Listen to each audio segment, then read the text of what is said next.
Breaking news KTR కు supreme court నోటీసులు ఇచ్చింది. కాంగ్రెస్ ప్రభుత్వం 25,000 కోట్ల రూపాయల అవినీతికి పాల్పడిందని, గతంలో కేటీఆర్ చేసిన ఆరోపణలకు సమాధానం చెప్పాలని ఆదేశించింది. కేటీఆర్ వ్యాఖ్యలపై గతంలో కేసు నమోదవడంతో ఆయన హైకోర్టును ఆశ్రయించారు.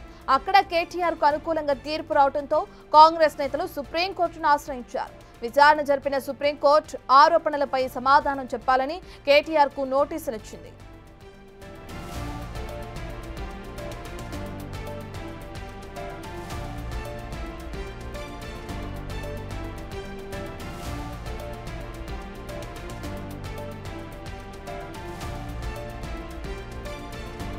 గతంలో కాంగ్రెస్ ప్రభుత్వం 25,000 కోట్ల రూపాయల అవినీతికి పాల్పడిందని ఏదైతే కేటీఆర్ ఆరోపణలు చేశారో, కొన్ని వ్యాఖ్యలు చేశారో, వాటికి సంబంధించి ఇప్పటికే అటు సుప్రీం కోర్టు మళ్ళీ నోటీసులు ఇవ్వడం మనం చూస్తున్నాం.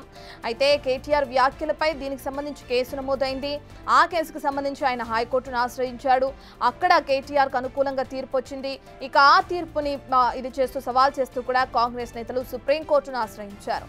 ఇక ఇప్పుడు సుప్రీంకోర్టు విచారణ జరిపిన తర్వాత ఏదైతే ఆయన చేసిన ఆరోపణలు ఉన్నాయో, ఆ వ్యాఖ్యలు ఉన్నాయో, వాటికి సంబంధించి సమాధానం చెప్పాలని ఇప్పుడు కేటీఆర్ కు నోటీసులు ఇవ్వడం జరిగింది.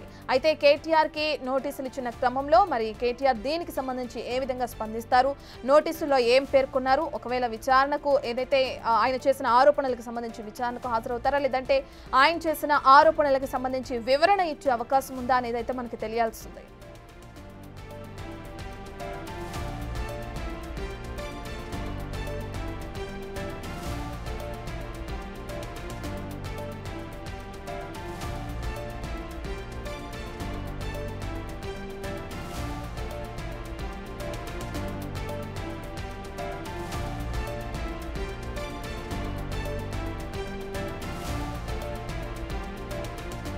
కేటీఆర్ పై మూసీ నది ప్రక్షాళన పేరుతో తెలంగాణ కాంగ్రెస్ ప్రభుత్వం 25,000 కోట్ల అవినీతికి పాల్పడిందన్న ఆరోపణలపై అటు 2024 సెప్టెంబర్లో ఉట్నూరు పోలీస్ స్టేషన్లో ఆత్రం సుగుణ ఫిర్యాదు చేశారు.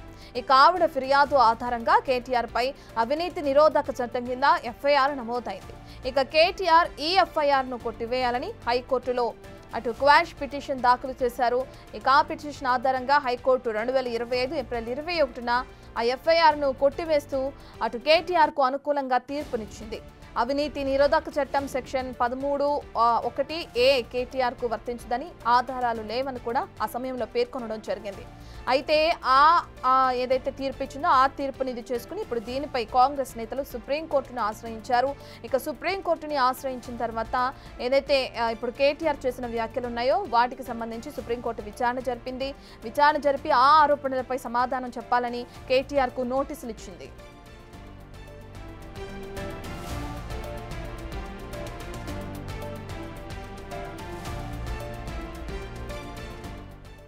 కేటీఆర్ కు సుప్రీం నోటీసులు ఇవ్వడం మనం చూస్తున్నాం. దీనికి సంబంధించి అప్పుడు కేసు నమోదు చేసిన ఆత్రం సుగుణ గారు మనతో అందుబాటులో ఉన్నారు, కాంగ్రెస్ నేత. తనతో ఒకసారి మాట్లాడదాం.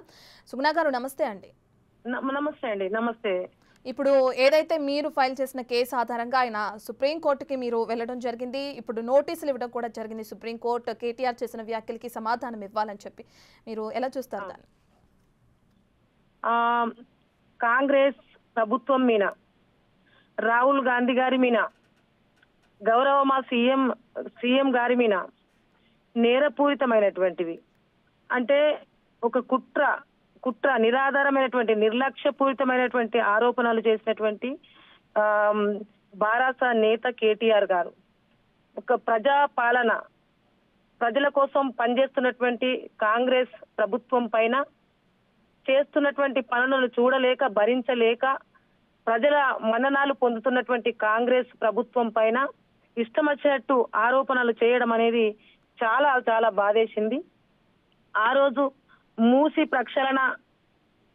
ప్రక్షాళన మీద తను మాట్లాడడం, మూసి ప్రక్షాళనే జరగలేదు, రాహుల్ గాంధీ పైన ఆరోపణలు చేయడం చాలా బాధేసింది మాకు. అప్పుడు అసెంబ్లీ ఎన్నికలు మహారాష్ట్రలో ఆ బీజేపీ పార్టీతోటి కుమ్మక్కై, మనువాద పార్టీతో కుమ్మక్కై మా పార్టీని అక్కడ ఓడించాలనేసి ఒక పెద్ద కుట్ర చేసేసి మరి ఆరోపణలు చేశారు కేటీఆర్ గారు. అందుకే అక్కడున్నటువంటి మా మహిళలు మన మహారాష్ట్రలో ఉన్నటువంటి మహిళలు కూడా ఎంతో మంది అరే కేటీఆర్ గారు గిట్లెందుకు చేస్తున్నారు, మరి రాహుల్ గాంధీ గారు దేశంలో ఉన్నటువంటి బడుగు బలహీన వర్గాల కొరకు పనిచేస్తున్నటువంటి ఒక గొప్ప నేత.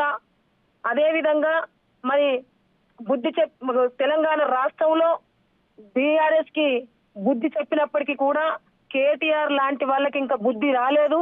అందుకే తప్పకుండా ఈ ఆరోపణల పైన మనం కేసు పెట్టాలనేసి మహిళలందరం కలిసి మరి కేసు పెట్టడం అనేది జరిగింది. మొన్న హైకోర్టులో దానికి నిజాలు లేవనేసి చేస్తే మేము సుప్రీం కోర్టుకు మళ్ళీ నేను పిటిషన్ దాఖలు చేయడం అనేది జరిగింది. రైట్, థ్యాంక్ యూ అండి సుగుణ గారు. మనం చూస్తున్నాం ఏదైతే కాంగ్రెస్ ప్రభుత్వంపై 25,000 కోట్ల అవినీతికి పాల్పడింది అని చెప్పి కేటీఆర్ ఆరోపణలు చేశారో దానికి సంబంధించి కాంగ్రెస్ నేత ఆత్రం సుగుణ గారు ఇప్పుడు దానికి సంబంధించి విచారణ చేయాలని చెప్పి కూడా పిటిషన్ దాఖలు చేశారు. దానికి సంబంధించి ఇప్పుడు సుప్రీంకోర్టు కేటీఆర్కి సమాధానం చెప్పాలని నోటీసులు జారీ చేసింది. దీనికి సంబంధించి మరి కేటీఆర్ ఏ విధంగా స్పందిస్తారో మనకు తెలియాల్సింది.